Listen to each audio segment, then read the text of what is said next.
मित्रों, पूरे 107 दिनों तक आसमान से मिसाइलें बरसती रहीं, ड्रोन हमले होते रहे, दुनिया भर में कच्चे तेल की कीमतें आसमान छूने लगी और हर बीतते दिन के साथ पूरी दुनिया भर थर थर कांप रही थी कि कहीं अमेरिका और ईरान की यह सीधी टक्कर तीसरे विश्व युद्ध की वजह न बन जाए। लेकिन दोस्तों, अब अचानक इंटरनेशनल मार्केट से एक ऐसी खबर आ रही है जिससे पूरी इंसानियत को राहत की सांस लेने पर मजबूर कर दिया है। अमेरिका और ईरान के बीच आखिरकार वो महाडील हो गई जिसकी किसी को उम्मीद नहीं थी। तो क्या वाकई सुपर पावर अमेरिका को ईरान के आगे झुकना पड़ा, या फिर दोनों देशों ने अपना अपना फायदा देखकर इस डील पर साइन किए हैं? आज इस पूरी इनसाइड स्टोरी को डिकोड करेंगे, बने रहिए।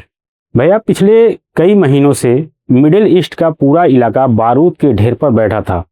एक तरफ अमेरिका लगातार ईरान पर नए नए प्रतिबंध लगाकर उसे घुटनों पर लाने की जिद पर अड़ा था, तो दूसरी तरफ ईरान की सेना भी पलटवार करने से एक इंच भी पीछे नहीं हट रही थी। हालात तब बिल्कुल बेकाबू हो गए जब स्ट्रेट ऑफ हॉर्मुज को लेकर दोनों देशों के बीच आर पार की जंग शुरू हो गई। मित्रों, याद रखिए कि पूरी दुनिया के तेल व्यापार का एक बहुत बड़ा हिस्सा इसी सकरे समुद्री रास्ते से गुजरता है। जैसे ही ईरान ने इस रास्ते को ब्लॉक करने की धमकी दी, पूरा ग्लोबल इकोनॉमी वेंटिलेटर पर पहुंच गई।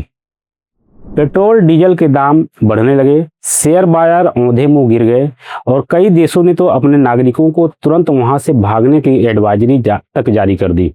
लेकिन अब जो ड्राफ्ट समझौता सामने आया है उसकी इनसाइड डिटेल्स सुनिए।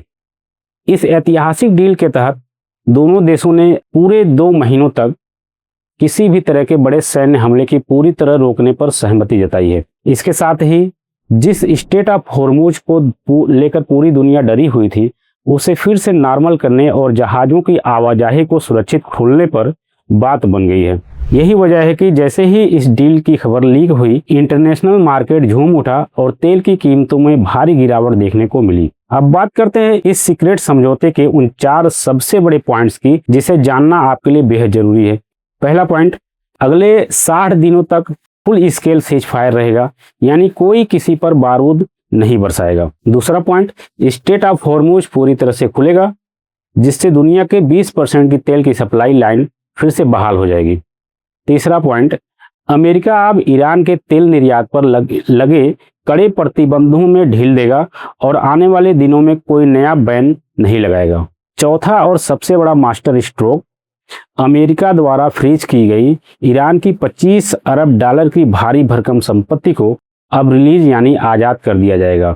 अब आप सोच रहे होंगे कि इसके बदले ईरान ने क्या वादे किए हैं। तो भैया, ईरान ने लिखित गारंटी दी है कि वह फिलहाल कोई परमाणु हथियार नहीं बनाएगा, यूरेनियम संवर्धन को एक तय सीमा से आगे नहीं बढ़ाएगा और अपने न्यूक्लियर प्रोग्राम पर आगे भी अमेरिका से टेबल पर बात करने के लिए तैयार रहेगा। लेकिन इन सारे आंकड़ों के बीच सबसे बड़ा और तीखा सवाल अभी भी हवा में तैर रहा है कि क्या वाकई अमेरिका झुक गया? सच्चाई यह है दोस्तों, इस वक्त वाशिंगटन में बैठे बाइडेन ट्रंप प्रशासन के लोग इसे अपनी बहुत बड़ी कूटनीतिक जीत बता रहे हैं, जबकि दूसरी तरफ तेहरान में बैठे ईरानी हुक्मरान सीना ठोक कर दावा कर रहे हैं कि उन्होंने अमेरिका के दबाव के आगे झुके बिना अपने सारे हक वसूल कर लिए। यानी दोनों ही देश अपनी अपनी जनता के सामने अपनी अपनी जीत का ढोल पीट रहे हैं।